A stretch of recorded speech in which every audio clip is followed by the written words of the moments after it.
హైదరాబాద్‌ను ఒక్కసారిగా ఊపేసిన సంధ్య థియేటర్ తొక్కిసలాట కేసు ఇప్పుడు నాంపల్లి కోర్టు విచారణతో మళ్లీ హాట్ టాపిక్‌గా మారింది. ఈ కేసుపై సోమవారం న్యాయస్థానంలో కీలక విచారణ జరగ్గా నిందితుల జాబితాలో ఉన్న పలువురు జడ్జి ముందు హాజరయ్యారు.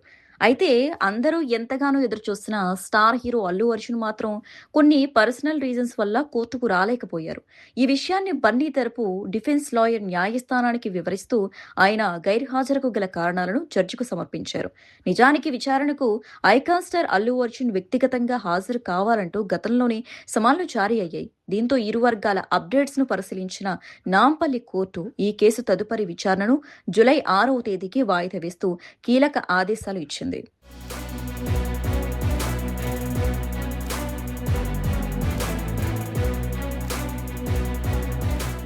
ఈ హై ప్రొఫైల్ కేసులో పోలీసులు దాఖలు చేసిన ఛార్జ్షీట్లో అల్లు అర్జున్ ఏకంగా A11 నిందితుడిగా చేర్చడం అప్పట్లో సినీ వర్గాల్లో తీవ్ర సంచలనం సృష్టించింది. మరోవైపు సంధ్య థియేటర్ మేనేజ్మెంట్ ను A1 నుంచి A10 నిందితులుగా మారుస్తూ నిర్లక్ష్యంగా వ్యవహరించిన మొత్తం 23 మందిపై పోలీసులు పక్కా ఆధారాలతో కోర్టులో ఛార్జ్షీట్ ఫైల్ చేశారు.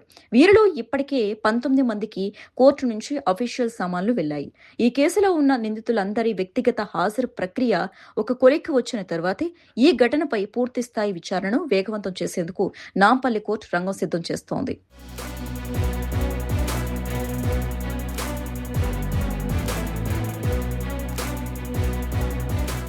ఇక ఈ దారుణ ఘటన ఫ్లాష్ బ్యాక్ చూస్తే పుష్ప 2 సినిమా బెనిఫిట్ షో సందర్భంగా ఆర్టీసీ క్రాస్ రోడ్స్ లోని సంధ్య థియేటర్ వద్దకు అభిమానులు ఊహించని స్థాయిలో పోటెత్తారు. ఆ సమయంలో జనాలను కంట్రోల్ చేయడం ఎవరి తరం కాకపోవడంతో అక్కడ భయంకరమైన తొక్కిసలాట చోటు చేసుకుంది. ఈ దారుణమైన తొక్కిసలాటలో రేవతి అనే మహిళ ఊపిరాడక ప్రాణాలు కోల్పోగా ఆమె కుమారుడు శ్రీతేజ ప్రాణాపాయ స్థితిలో గాయపడ్డాడు. ఈ విషయంపై క్షుణ్ణంగా దర్యాప్తు చేసిన పోలీసులు నిబంధనలు ఉల్లంఘించిన వారందరినీ చట్టం ముందుకు తెచ్చారు. అటు సినీ ఇండస్ట్రీతో పాటు ఇటు పొలిటికల్ సర్కిల్స్ లోనూ తీవ్ర ఉత్కంఠ రేపుతున్న ఈ కేసులో జూలై 6న ఎలాంటి పరిణామాలు ఎదురవుతాయోనని అందరూ ఆసక్తిగా గమనిస్తున్నారు.